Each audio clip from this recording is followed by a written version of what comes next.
മോദിയെ അക്ഷരാർത്ഥത്തിൽ നെഞ്ചിലേറ്റിക്കഴിഞ്ഞു Ukraine. Poland സന്ദർശനത്തിന് ശേഷം ഉക്രൈനിലെത്തിയ പ്രധാനമന്ത്രി നരേന്ദ്രമോദി ഇരുകൈയും നീട്ടിയാണ് ജനം സ്വീകരിച്ചത്. ഇതാദ്യമായിട്ടാണ് ഒരു ഇന്ത്യൻ പ്രധാനമന്ത്രി ഉക്രൈൻ സന്ദർശിക്കുന്നത്. ഉക്രൈൻ പ്രസിഡന്റ് സെലൻസ്കിയുടെ ക്ഷണപ്രകാരമായിരുന്നു സന്ദർശനം. പ്രസിഡന്റ് സെലൻസ്കിയുടെ ക്ഷണപ്രകാരമാണ് താൻ ഉക്രൈൻ സന്ദർശിക്കുന്നത്. അദ്ദേഹവുമായുള്ള നേരത്തെയുള്ള ചർച്ചകൾ ഊട്ടിയുറപ്പിക്കുവാനും ഇന്ത്യ ഉക്രൈൻ സൗഹൃദം ഊട്ടിയുറപ്പിക്കുവാനും ഈ സന്ദർശനം അവസരമൊരുക്കും. ഉക്രൈൻ സംഘർഷം സമാധാനപരമായി പരിഹരിക്കുന്നതിനുള്ള കാഴ്ചപ്പാടുകളും തങ്ങൾ പങ്കിടും. ഒരു സുഹൃത്തും പങ്കാളിയും എന്ന നിലയിൽ മേഖലയിലെ സമാധാനത്തിന്റെയും സ്ഥിരതയുടെയും നേരത്തെയുള്ള തിരിച്ചുവരവ് പ്രതീക്ഷിക്കുന്നുവെന്നാണ് പ്രധാനമന്ത്രി പുറപ്പെടൽ പ്രസ്താവനയിൽ പറഞ്ഞത്. പ്രധാനമന്ത്രി നരേന്ദ്രമോദി ഉക്രൈൻ പ്രസിഡന്റ് സെലൻസ്കിയുമായി മേരിൻസ്കി കൊട്ടാരത്തിലാണ് കൂടിക്കാഴ്ച നടത്തിയത്.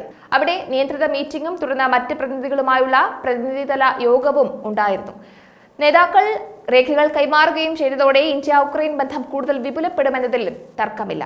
ഉക്രൈനിൽ എത്തും മുൻപ് പ്രധാനമന്ത്രി മോദി പോളണ്ട് സന്ദർശനം നടത്തിയിരുന്നു. ഇന്ത്യയും പോളണ്ടും തങ്ങളുടെ ബന്ധം തന്ത്രപരമായ പങ്കാളിത്തത്തിന്റെ തലത്തിലേക്ക് ഉയർത്താൻ തീരുമാനിക്കുകയും സ്വതന്ത്രവും തുറന്നതും നിയമങ്ങൾ അടിസ്ഥാനമാക്കിയുള്ളതുമായ ഇൻഡോ പസഫിക്കിനുള്ള പ്രതിബദ്ധത ശക്തിപ്പെടുത്തുകയും ചെയ്തിരുന്നു. പ്രധാനമന്ത്രി നരേന്ദ്രമോദിയും പോളിഷ് പ്രധാനമന്ത്രി ഡൊണാൾഡ് ടസ്കും ഉക്രൈൻ സംഘർഷത്തെക്കുറിച്ച് അതിന്റെ ഭയങ്കരവും ദാരുണവുമായ മാനുഷിക പരിണിത ഫലങ്ങൾ ഉൾപ്പെടെയുള്ള അഗാധമായ ഉത്കണ്ഠ പ്രകടിപ്പിക്കുകയും സമഗ്രവും നീതിപൂർവകവും ശാശ്വതവുമായ സമാധാനത്തിന്റെ ആവശ്യകത ആവർത്തിക്കുകയും ചെയ്തു.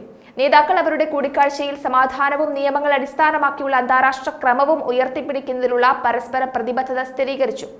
ഇരു രാജ്യങ്ങളും തങ്ങളുടെ നയതന്ത്ര ബന്ധത്തിന്റെ 70-ാം വാർഷികം ആഘോഷിക്കുന്നതിനിടെയാണ് 45 വർഷത്തിനിടെ ഒരു ഇന്ത്യൻ പ്രധാനമന്ത്രിയുടെ ആദ്യ പോളണ്ട് സന്ദർശനം എന്നതും അടിവരയിട്ട് പറയണം. പ്രധാനമന്ത്രി നരേന്ദ്രമോദിയുടെ സന്ദർശനം ചരിത്രപരമാണെന്നാണ് ഉക്രൈൻ മുൻ പ്രധാനമന്ത്രി പറഞ്ഞത്. അതിലേക്കും കൂടുതൽ ആഴത്തിൽ പോകേണ്ടതുണ്ട്. ഉക്രൈനിൽ സമാധാനം കൈവരിക്കുന്നതിന് ആവശ്യമായ ആക്കം കൊണ്ടുവരുമെന്ന് പ്രത്യാശ പ്രകടിപ്പിച്ചു. നിർഭാഗ്യവശാൽ യുദ്ധ സാഹചര്യങ്ങൾ അനുഭവിച്ച രാജ്യങ്ങളിലൊന്നാണ് ഉക്രൈൻ. ഉക്രൈനിയൻ ജനതയും തങ്ങൾക്ക് വലിയ നഷ്ടങ്ങളും അടുത്ത സഹോദരങ്ങളുടെ മരണവും സംഭവിച്ചതിനാൽ സമാധാനം ആഗ്രഹിക്കുന്നവർ യുദ്ധത്തിന് മുകളിലുള്ള സമാധാനമാണ് നാം എല്ലാവരും ഒരുമിച്ച് തേടാൻ ശ്രമിക്കുന്നത് എന്നും അവർ പറഞ്ഞു. പ്രധാനമന്ത്രി നരേന്ദ്രമോദിയുടെ സന്ദർശനം തങ്ങൾക്ക് ചരിത്രപരം മാത്രമല്ല, വിശാലമായ യൂറോപ്യൻ മേഖലയിൽ നല്ല സ്വാധീനം ചെലുത്തിക്കൊണ്ട് ഉക്രൈൻ സുസ്ഥിരവും ന്യായവുമായ സമാധാനം കൈവരിക്കുന്നതിന് ആവശ്യമായ ആക്കം കൂട്ടുമെന്നും മുൻ പ്രധാനമന്ത്രി കൂട്ടിച്ചേർത്തു. സുസ്ഥിര സമാധാനത്തിനായുള്ള സംയുക്ത ശ്രമങ്ങളുടെ തുടക്കത്തിന് പ്രധാനമന്ത്രി നരേന്ദ്രമോദിയുടെ സന്ദർശനം പ്രതീക്ഷ നൽകുന്നതായിട്ടാണ് ഉക്രൈൻ മുൻ പ്രധാനമന്ത്രി പറഞ്ഞത്. മോദി ലോകത്തിലെ ഏറ്റവും വലിയ ജനാധിപത്യ രാഷ്ട്രത്തിന്റെ നേതാവാണ്.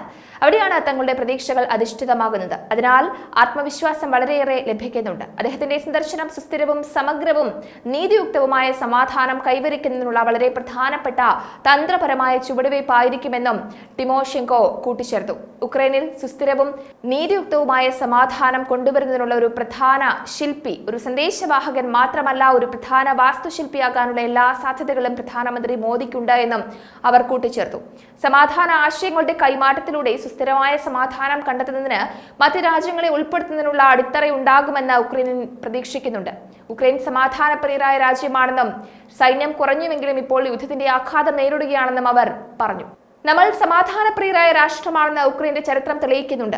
സ്വാതന്ത്ര്യം നേടിയപ്പോൾ ലോകത്തിലെ ഏറ്റവും വലിയ 3ാമത്തെ ആണവായുധ ശേഖരം ഉക്രൈൻ ഉപേക്ഷിച്ചുവെന്ന് അവർ ലോകത്തെ ഓർമ്മിപ്പിക്കുന്നുണ്ട്. തങ്ങളുടെ സൈന്യവും ഗണ്യമായി കുറഞ്ഞു. നിർഭാഗ്യവശാൽ ഇപ്പോൾ അതിന്റെ പ്രതിസന്ധികൾ അഭിമുഖീകരിക്കുകയാണെന്നാണ് മുൻ പ്രധാനമന്ത്രി പറഞ്ഞത്. ഈ യുദ്ധത്തിൽ നിന്ന് സമാധാനത്തിലേക്ക് നീങ്ങാൻ ശക്തമായ ശേഷിയുണ്ട് എന്ന് വിശ്വസിക്കുന്നുവെന്നാണ് തിമോഷെങ്കോ പറഞ്ഞത്. ഒരു സംഘർഷത്തിന്റെ തുടക്കം മുതൽ ഉക്രൈൻ നൽകിയ മാനുഷിക പിന്തുണയ്ക്ക് ഇന്ത്യക്കും ഇന്ത്യൻ ജനതയ്ക്കും പ്രധാനമന്ത്രി മോദിക്കും അവർ നന്ദിയും പറഞ്ഞു. മരുന്നുകളും മെഡിക്കൽ ഉപകരണങ്ങളും വലിയ തോതിൽ ഉക്രൈൻ ആവശ്യമുണ്ട്. സമാധാന പ്രേമികളായ ഉക്രൈനിയൻ ജനങ്ങളുടെ ആവശ്യങ്ങളുടെ മറുപടിക്കായി ഇന്ത്യക്കും പ്രധാനമന്ത്രി നരേന്ദ്രമോദിക്കും എന്തെങ്കിലും ചെയ്യാൻ കഴിയുമെന്നാണ് അവർ വിശ്വസിക്കുന്നത്. എന്തായാലും റഷ്യ ഉക്രൈൻ യുദ്ധം അനന്തമായി നീളുന്ന ഒരു സാഹചര്യത്തിൽ പ്രധാനമന്ത്രി മോദിയുടെ സന്ദർശനം ലോകമൊന്നാകെ ഉറ്റുനോക്കിയ ഒന്നാണ്. ഉക്രൈൻ ഇന്ത്യ ബന്ധത്തിന്റെയും കാതൽ അല്ലെങ്കിൽ ഉക്രൈൻ ഇന്ത്യ ബന്ധം കൂടുതൽ വിപുലമായി മുന്നോട്ടു പോകുമെന്നതിന്റെ തെളിവായും ഇതിനെ കാണാൻ സാധിക്കുമെന്നത് ഉറപ്പാണ്.